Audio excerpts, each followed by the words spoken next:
بسم اللہ الرحمن الرحیم۔ شروع اللہ کے نام سے جو بڑا مہربان نہایت رحم والا ہے۔ پھر ایسے حسرت بھری نظروں سے یوں دیکھا، مر گیا کہ نہیں؟ تو وہاں ایک آدمی کھڑا تھا، پھر مردہ جسم میں پھر جان آ گئی۔ پھر انہوں نے اپنے آپ کو اٹھایا اور دوڑ لگائی۔ پہنچی تو آدمی غائب تھا اور ایڑیوں سے پانی نکل رہا تھا۔ کوئی ابراہیم کا گلہ نہیں، شکوہ نہیں، 7 چکر اور تڑپ اور درد۔ اس کے بعد پانی کیوں نکالا؟ پہلے کیوں نہیں نکالا؟ عشق کا راستہ ہی ہے۔ دیکھا تو پانی ابل رہا ہے، ابل رہا ہے، ابل رہا ہے، فوارے مار رہا ہے۔ تو اس وقت عبرانی لینگویج تھی تو ان کا زمزم زمزم، ٹھہر جا ٹھہر جا ٹھہر جا۔ وہ نیچے زور، اللہ کو بھی یہی منظور تھا، وہ نیچے زور۔ میرے نبی نے فرمایا اگر میری ماں زمزم نہ کہتی تو پورے عرب کو یہ پانی سیراب کر دیتا۔ جتنا اونچا بنانا ہو بلڈنگ اتنی گہری بنیاد۔ اس ماں بیٹے سے محمد مصطفیٰ نے آنا ہے تو پھر بنیاد تو گہری ہوگی نا۔ 1 سال کے بعد اجازت ملی، جاؤ مل کے آؤ۔ 1 سال کے بعد اونٹنی کا سر نظر آیا تو دل اچھل کے آسمان کو جا لگا کہ میری آنکھوں کی ٹھنڈک آ گئی، میرے سر کا سایہ آ گیا، میرے بیٹے کی چھاؤں آیا۔ وہ اونٹنی بٹھائی، کہا تشریف لائیے۔ کہنے لگے اترنے کا حکم نہیں ہے، صرف ملاقات۔ نہ آتے صبر آیا ہوا تھا، صبر توڑ کے پھر جا رہے ہیں۔ تو اف نہیں کی آہ نہ کر لبوں کو سی۔ کہنے لگے اچھا بچہ گود میں دے دو، سینے سے لگا پیار کی، بہتے آنسو بچے کے رخسار پہ گرے۔ بچوں کو پتہ نہیں کون ہے۔ کہنے لگی اجازت ہے آپ کا سر دھو دوں، منہ دھو دوں، پاؤں دھو دوں، ہاتھ دھو دوں؟ یہ پانی پاک ملا ہے۔ ٹھیک ہے، واپس۔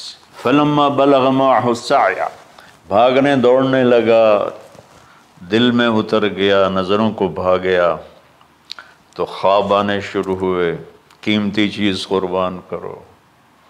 پتہ نہیں کتنی بکریاں قربان کر دیں۔ پھر خواب آیا قیمتی چیز قربان کرو، پھر گائے قربان کر دیں، عدد مجھے یاد نہیں ہے۔ پھر خواب آیا قیمتی چیز قربان کرو، اونٹ قربان کر دیے۔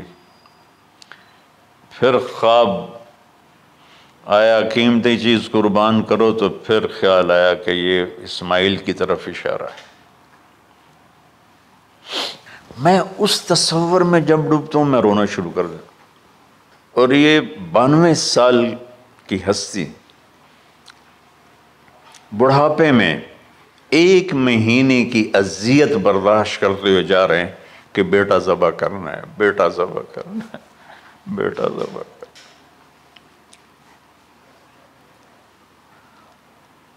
تو وہاں پہنچے تو اب اسماعیل نے جانا ہے کہ یہ ہیں میرے ابا۔ وہ کیسے لپٹے ہوں گے، کیسے چوما ہوگا، کیسے پیار کیا ہوگا۔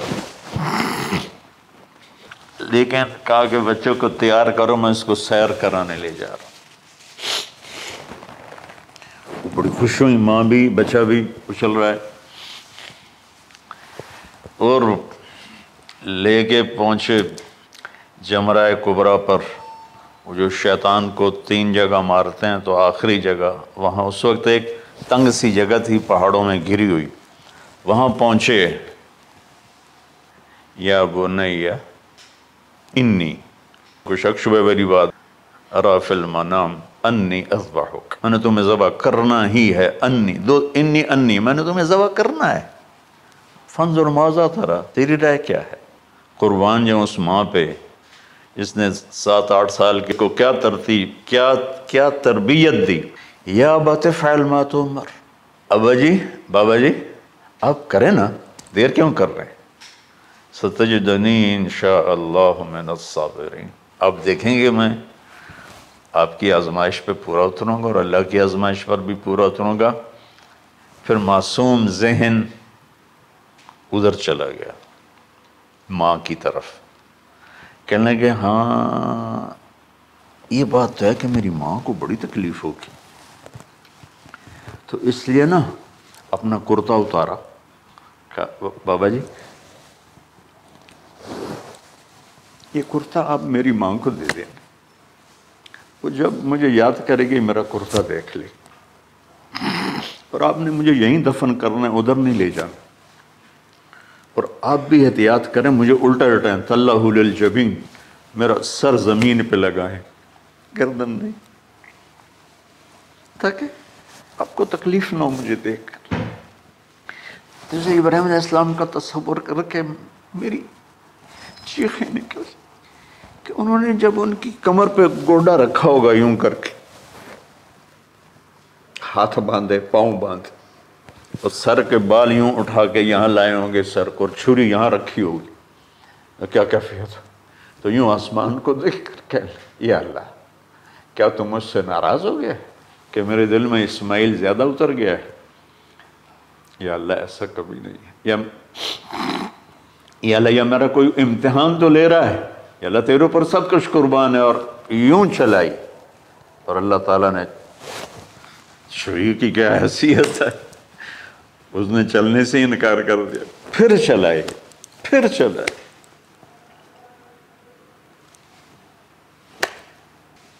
بعضی کتابوں میں ہے تو صحیح، لیکن روایت کی کتنی حیثیت ہے وہ تو مجھے نہیں پتا، لیکن چونکہ یہ ایک تاریخی چیز ہے کہی جا سکتی ہے۔ گئے اور چھری کو تیز کیا پتھر پر، تیز کر کے جب آئن اور بال پکڑے، آسمان کے فرشتے 2 دفعہ روئے ہیں انسانی تاریخ میں، آسمان کے فرشتے 2 دفعہ روئے ہیں انسانی تاریخ میں۔ ایک جب ابراہیم علیہ السلام نے ان کی کمر پہ اپنا گھٹنا رکھا کہ سر کے بال پکڑ اور چھری پکڑ کے یہ کہا یا اللہ تم مجھ سے ناراض ہو، تو آسمان کے فرشتوں کی چیخیں نکل گئی۔ اور ایک جب اللہ کے نبی کو طائف میں پتھر پڑے کہ اللہ من یشکو الیک ضعف قوتی، تو آسمان کے فرشتوں کی چیخیں نکل گئی۔ جب ہمارے نبی کو طائف والوں نے مارا اس پر، یہ 2 دفعہ آسمان کے سب فرشتے روئے۔ تو پھر اللہ نے کہا بس، نادیناہ ان یا ابراہیم قد صدقت الرؤیا انا کذالک نجزی المحسنین، ابراہیم تو پاس ہو گیا ہے۔ چھری چل گئی، اور آنکھوں پر تو پٹی تھی، چھری چل گئی، پٹی کھولی تو سامنے کبش تھا، دمبا اور اسماعیل اور جبریل کھڑے ہوئے تھے۔ اس جانور کی قربانی ایک علامت ہے، اس قربانی سے ایک پیغام ہے کہ اپنے غلط جذبات کو اللہ پر قربان کر دو۔ ہم سے اللہ نہیں کہہ رہا بچے قربان کرو، ہم سے کہہ رہا غلط جذبات قربان کرو، اپنے جذبات کو دبا دو جو تمہیں اللہ اس کے رسول سے دور کرتے ہیں، ان پر چھری چلاؤ، جو اللہ اس کا محبوب کہتا ہے ان کو کرنے کے لیے بھی اپنے جذبات پہ چھری چلاؤ۔